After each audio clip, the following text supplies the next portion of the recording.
So it's been an interesting couple of months. I couldn't move. I could hardly walk. And you want to be part of the game. It's just something we have to deal with.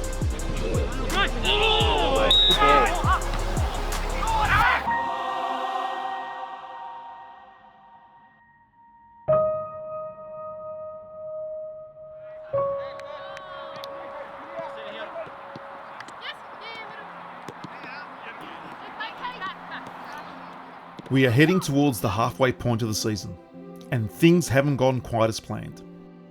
In our last episode, the senior men's, in its round 5 clash, lost 3-1 to Ringwood City.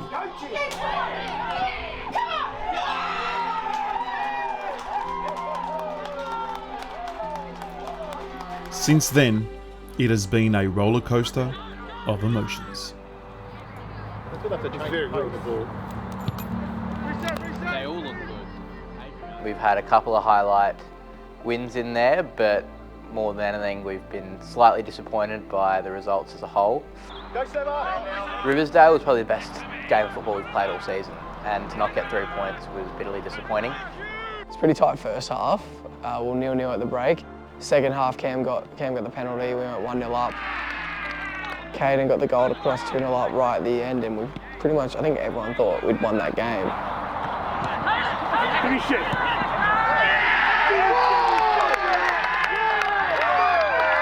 And then they went on a quick counter-attack, scored, and then we pretty much didn't really know how to hold that lead. Handball. Second handball.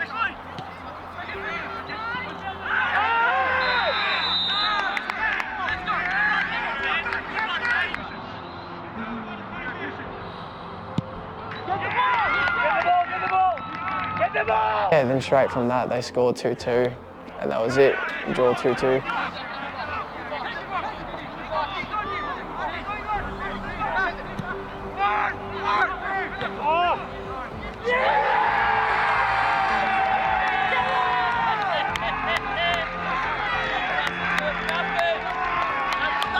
That's probably the most toughest game, the toughest walkaway result I've ever experienced in my entire life. To be 2-0 up with the last 2 kicks of the game, to concede 2 goals the way we did. Obviously, we thought we deserved the win, and everybody watching thought we deserved the win. Then after in the change rooms, it was probably something I've never really experienced before. I think there's been a few of us that, there hasn't been a game where we've been up 2-0 and all of a sudden we draw 2-2 in the last seconds of the game. You could probably hear a pin drop in the change room. It was dead quiet. No one wanted to talk. No one was happy with anything. We've had our opportunities, and the reality is we just haven't quite taken them. Injuries haven't helped, with probably more than half the squad being injured and the vast majority playing with some sort of an injury, which has been a shame, but everyone's dealing with that, so it's really no excuse.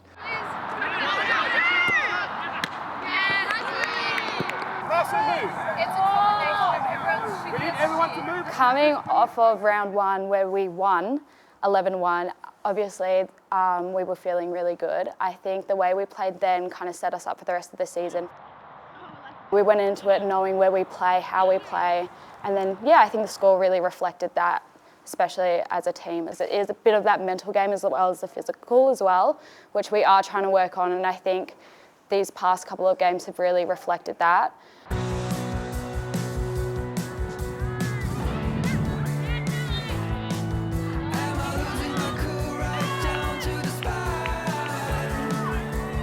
Girls in their 4-1 win away at Brighton. I remember rocking up probably 2 minutes into the first half, and there was already an injury in that game. We had about 3 or 4 injuries. A really bad one as well, with Pegan doing her ACL again for the 2nd year in a row, so our thoughts are with her.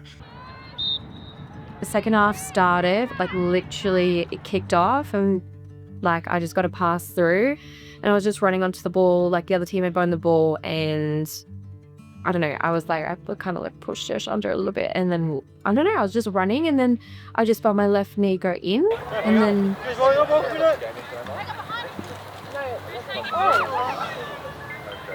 just dropped to the floor.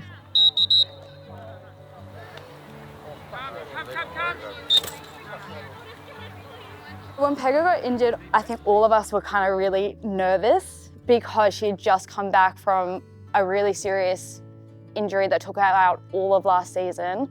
I didn't know immediately it was my ACL. I thought that I'd hurt myself because I felt like a click. The reaction that she had when she first did her ACL last year was different. So we all kind of were just like, oh, okay, maybe it's just the nerves, like she's just nervous. Unfortunately, then we found out that obviously it's going to take her out for the whole season again. Last year was pre-season. We were playing Lindale. The pitch was pretty rough. I wouldn't say it was the best conditions. I was like in the middle. I was going in for goal. Like I had the ball and everything. And then my right foot had stepped in a pothole and my knee just like went out. Initially last year, she was really sort of crooking off her feet. She was on her feet and walking by the end of the game. Sort of had that hope that she might be all right and it was just a twinge or a hyperextension. And then when the news came through that it was an ACL again, that was really devastating. So much pain. Yeah, I was distraught, in pain. I had to get stretched off. Yeah, it was really bad. I went straight to hospital and I got an MRI the next day. And they said, yeah, you've completely ruptured your ACL. Well, I never had an injury before. I'd also never been to surgery before, so I didn't know what to expect. You know, we've got stairs in my house. I had to like crawl up the stairs. My parents had to like carry me up the stairs. I thought that was it. I thought like, I can't do this again. Like this is gonna be ridiculous if I like go back, because like I was just so anxious that it was just gonna happen to me again. And then, all the girls were really supportive and they were all like, no, Pega, like come back and play. It's too soon to give up. Like you're too young to like not go back and try again. We were all really disappointed. We were all really upset for her as well because obviously Pega came back and she proved herself straight away. I mean, she came back, scored 4 goals in 1 game, and that's amazing considering the injury that she had. Yeah, my family was watching from the sidelines and they all were just so happy. Like I saw my auntie just like crying happiness, and the girls were just so supportive and just so happy for me. Always really heartbreaking seeing the people that ultimately are your friends get hurt. We're all here to have fun and love the game, and when people are repeatedly struck down, it does take away a little bit of the enjoyment, which is a shame. From the women's side in particular, I think we've had 3 or 4 home games, and I think we've used the stretcher 4 times. So it's essentially, we've had a period where we've used the stretcher every time, and in some cases multiple times in the 1 game. We had quite a few different injuries from different players that played different positions. So we had our centre back, one of our midfielders, another one of our midfielders, I'm pretty sure. Moving forward with them out, I think it's going to be a little bit of a challenge for us to kind of cover those positions. We've got girls that obviously can definitely do that, but they were players that could play the whole game. They were confident in the position. We were confident in them to play that position. So now it's kind of just adjusting and finding girls that are going to be as confident. People are just going to have to step up. They're going to have to realise where we need people, what we're lacking and stuff like that. And it's up to us as a team to kind of be there for each other and as well fill those positions because that's what we need.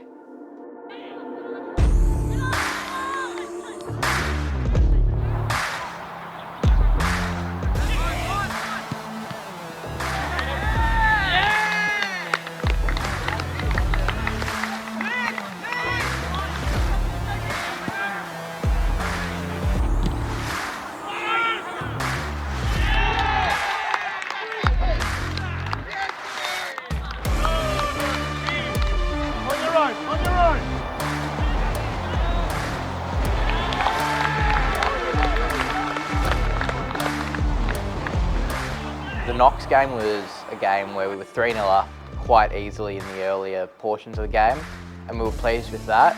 And then we just had a number of injury casualties that sort of struck through the team.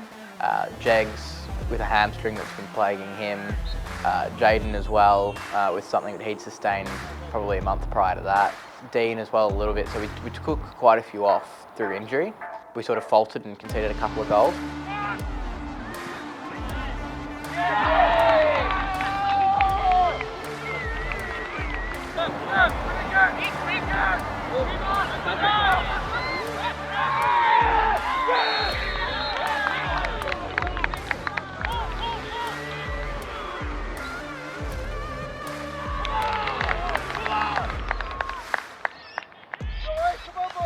downturn in form from the end of the Knox game probably bled into the Mount Waverley game a little bit.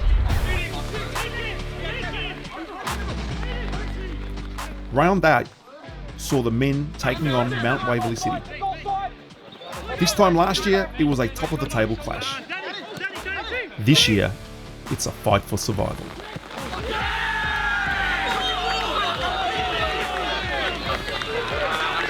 Like all the games we've played against them, they've been pretty good games. The game we played against them last year where we got the goal disallowed right at the end, that was like a pretty even contest. It was a pretty good game to be a part of. Same as the one where we beat them at Disc at the end of last year. That was still a tight game. They went 1-0 up and we went 2-1 up, and we saw the game out in the second half. The main difference is that rather than sort of playing for winning State 5, we're now sort of playing to stay in State 4 with the promotion relegation. It looks like it'll be either us or them in 6 and 7.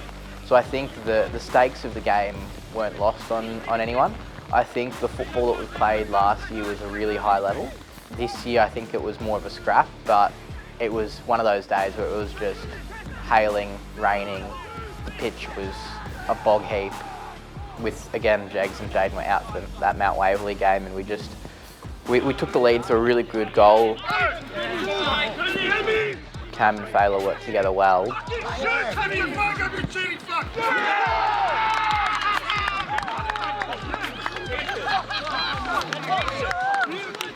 Unfortunately, a couple of wonder strikes from their new signing from Ashburton did us in.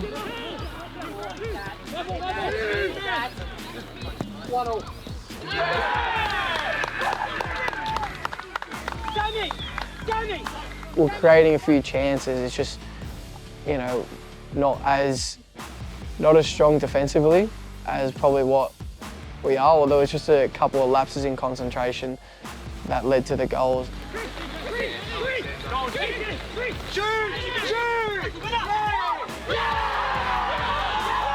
That was our first loss to Mount Waverley in a few years. That one hurt a bit because, yeah, they scored a goal that was pretty good. I'll be honest, that was a really good goal. Probably the best I've seen in a while.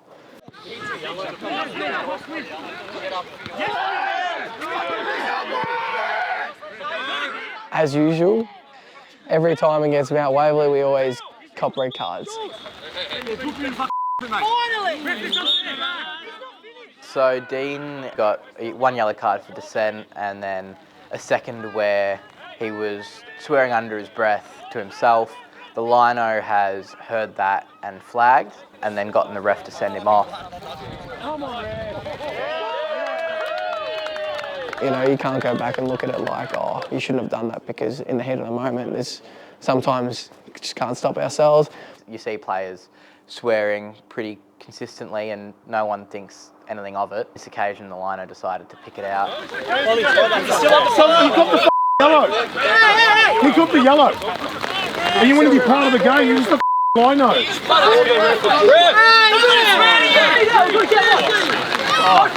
into the hole. Straight into the back. You're a joke, mate. And that was Jack as well. I mean, he is defending his player, and sometimes the referees just don't like to hear it and they just like to send them off, especially when it's that late in the game. They like to just, you know, the only thing they like to resort to is a red card, which, look, we just got to take it on the chin, realise that, you know, there are boundaries. Referees obviously got to give red cards, so just got to make sure next time we don't do that. While the men are having some challenges over the past month, over on the women's side, they currently remain undefeated, sitting top of the table after 8 rounds. Yeah, so currently at the moment we are at the top based off goal difference. We haven't lost a game, we've drawn 1, and there are, I think, 3 other teams that are in the same boat potentially, or at least 1 other team that's definitely in the same boat of haven't lost, they've only drawn, and right now we're on top with goal difference. Plan is obviously to stay there. That is what we want, that is what we're striving for. To be able to stay there though, I think it comes down to our mental game as well as physical, like I was talking about before, in the sense of not letting the potential stats of another team kind of scare us before going in there, playing our own games, knowing how we play, playing to the speed of another team. And I think that's something that we're definitely learning, especially as the season goes on. Go, go, go, go! Yes! Extremely happy about the results. It's good to, every Sunday night, get home and we get to post out on the socials that, look, you know, our women's have won again. We're very happy with the way the program's running. Mark's doing a terrific job. In that sense, the girls are playing some really good football. Results are coming, goals are coming, defence is holding up really good. We've conceded, I think, only 3 goals so far, and we're scoring a bucketload of goals. Like we mentioned before, there's a lot of injuries, a lot of new positions for a lot of different girls. So obviously that always has effect on the team and how we play. But combating that and learning to play around that, and as well just keeping our cool and composure is how we're going to stay there. We know how to score, we know how to defend, we know how to stop goals, we know how to get goals. But it's about the mental game just as much as it is the physical game, and knowing that we can do that, and that even if the first 5 minutes of the game isn't the result that we want, keep pushing until that last whistle's blowing. As mentioned previously, several injuries have impacted both sides. I can speak for the men's side of things. There's been, obviously not an ideal amount of injuries that we've been having. And look, we've been lucky that they've only really been 1 to 2 week injuries. There's only been probably like a couple that have been a bit more long term. Jake's has been injured for 3 weeks now, and it's sort of the same cycle in for myself and a few others, sort of pushing through each game, filling out the 90, getting the result, and then by the Tuesday we're in a bit of strife and having to take a light session, which then leads into Thursday, which is a bit better, and then from the Saturday it's just all guns blazing with adrenaline, and the same sort of cycle each week. Well done, Dej. Good chase. To be honest, it's a matter of perspective. So like you said, we've had a lot of injuries, and we have, but we've had a lot of short-term injuries. In past, we've had a lot of long-term injuries, and mid-season we have no players. So it's always easy to say when a few people are out that you've got a lot of injuries, but I think it's all right, and I think we've got a lot of depth and people come in. So we're fielding a game of 22 players here. We're all competent, so it only impacts you as much as you let it. With Coach Jack suspended for 2 games, it's up to Sandro and Fernando to step up as they take over for rounds 9 and 10. It's still the same game plan. It's still the same intent as what we've always done with Jack. Still the same coaching group, pretty much. The only time you don't have Jack is 90 minutes on the Saturday. That's the only time where we don't have him. Other than that, just a few directions on the bench from Sandro and Fernando. Like, they're still providing us everything what we want for coaches on the sideline. So there's nothing really we can that changed that much in the course of Jack being suspended. Obviously, it's not ideal to have the main head coach suspended, but it's just something we have to deal with. Guys, can't say anymore. It's on you now. Yeah? We've talked about what we want to do. We've talked about how we want to play. It's grit today. Keep your mouth shut. Whatever the referee's doing, that's his business. Your job is to do everything you can to be the best and hardest working team on the park today. Yeah? That's what it's about. Let's go.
So it was our second loss in a row, and we were sort of falling off that top because Manningham were obviously top of the table, and compare our first 3 games of the season to where we were sitting, we just, you know, falling off a bit from the top from where we wanted to be. Obviously it gets a little heated in the change room. Treat us like that. There's no deal. Shut up, right?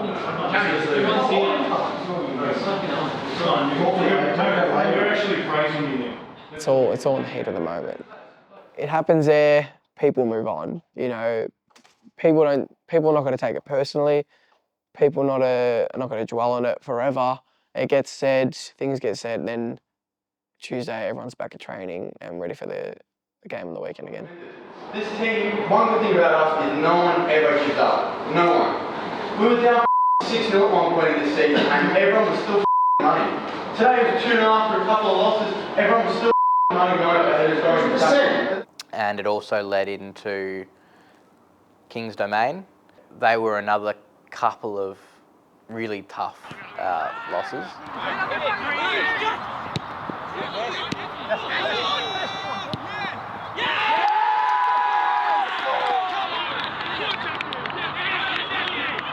We struggled to score across both of those games, and I think that was really the fundamental thing that's plagued us through the years, that we've created chances but ultimately haven't finished enough of them, and we've been made to pay for that, which is often the way that football works, unfortunately. Our most recent game against the Yarra Jets was a resounding turn to form.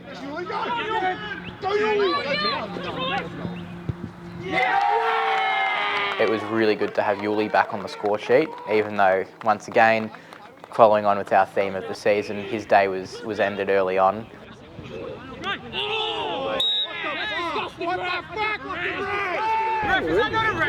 He's kicked him in the head. Phil, get another kick. He lost a number of teeth. Somehow that was only a yellow card. It was disappointing from a referee's perspective. That they should be there to protect players. Were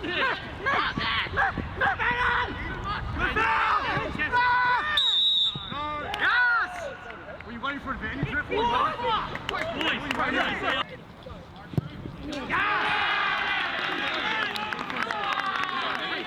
The resilience from the boys was tremendous in a game where they just created chance after chance and eventually broke through.